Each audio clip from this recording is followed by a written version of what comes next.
Donc, nous allons voir dans cette présentation la prescription de fauteuil roulant, qu'il soit manuel ou électrique.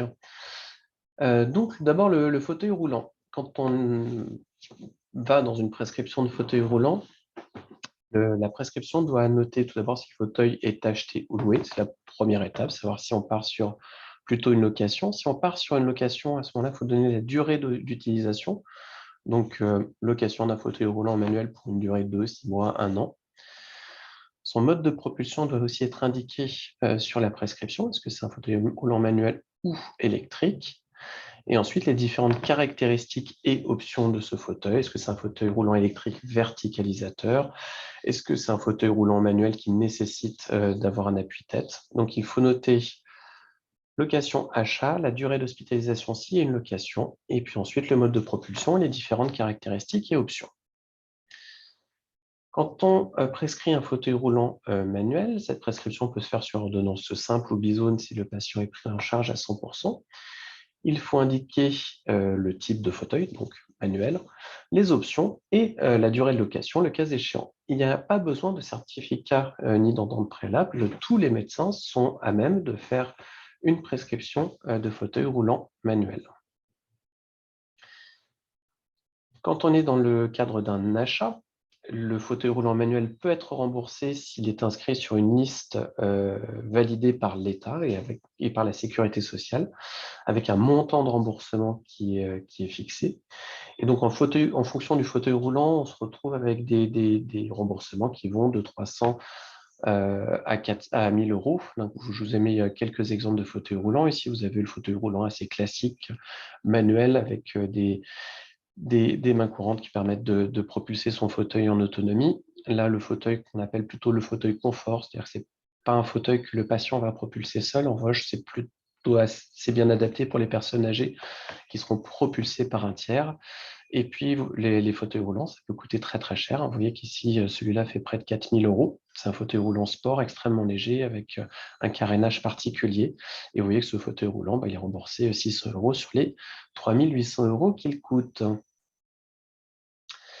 Une petite fiche d'information proposée par la CPAM qui résume un petit peu comment on doit faire une prescription, comment se fait sur le plan du fond comme de la forme la prescription d'un fauteuil roulant manuel. C'est assez pratique, sachant que par exemple une location qui dure plus de 2 ans n'a pas de pertinence pour la sécurité sociale et qu'elle préfère que d'emblée on propose un achat de fauteuil roulant. Les fauteuils roulants à propulsion électrique, le mode de prescription, mode d'entrée dans la prescription est un petit peu différente parce que avant toute prescription de fauteuil roulant électrique, il faut qu'il y ait un essai réalisé par un médecin de médecine physique et en adaptation, accompagné par un professionnel de la rééducation, que ce soit un kinésithérapeute ou un ergothérapeute, qu'ils vont valider la nécessité d'un fauteuil roulant électrique au vu des déficiences du patient et qui vont valider l'aptitude du patient à la conduite de ce fauteuil roulant électrique. Une fois que ce certificat est fait, la prescription peut être réalisée par tout médecin. Et donc, cette prescription va, comme pour le fauteuil roulant manuel, devoir indiquer le type de fauteuil, le type de propulsion et puis les différentes caractéristiques ou options. C'est le devis réalisé par le fournisseur du fauteuil roulant qui fait office de demande d'entente préalable et donc doit être joint à ce devis le certificat d'aptitude réalisé par le médecin de MPR et la prescription réalisée par n'importe quel médecin. Généralement, c'est le médecin de MPR qui fait aussi la prescription une fois qu'il a fait son évaluation. Là aussi, le fauteuil roulant électrique a un niveau de remboursement qui dépend tout d'abord du fait d'être inscrit sur la LPPR, c'est-à-dire s'il n'est pas inscrit sur cette liste restrictive, il n'est pas remboursé par la sécurité sociale et son niveau de remboursement peut être modulé en fonction des types de fauteuils sans excéder un plafond qui est de l'ordre de 3 900 euros. Il faut savoir qu'il y a des possibilités de complément, c'est-à-dire que quand on a des fauteuils roulants qui coûtent extrêmement cher, on peut voir au niveau de la MDPH en particulier si dans le cadre de la prestation compensatrice du handicap, On peut obtenir de l'argent pour financer le fauteuil roulant, c'est quelque chose qui se fait assez régulièrement. On peut aussi voir par l'AGFIP, qui est l'aide à la réinsertion professionnelle des patients, si on peut obtenir un financement complémentaire de remboursement de sécurité sociale pour obtenir des fauteuils dont les caractéristiques sont très spécifiques et très chères. Donc, deux exemples de fauteuils roulants manuels. Celui-ci qui est assez classique avec un joystick main droite, des options très conventionnelles, l'appui-tête, le repose-jambe.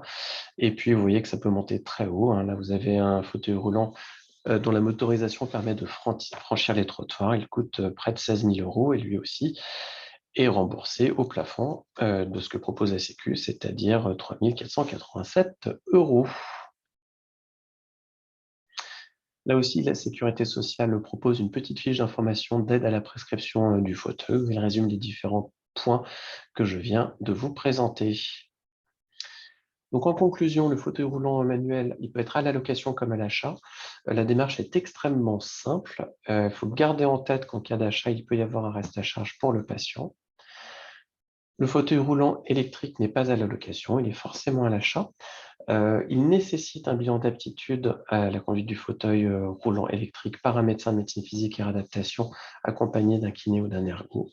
Il nécessite aussi une demande d'entente préalable qui consiste en l'envoi auprès de la CPM de ce certificat, du devis réalisé par le fournisseur du fauteuil et de la prescription médicale en soi du fauteuil roulant électrique.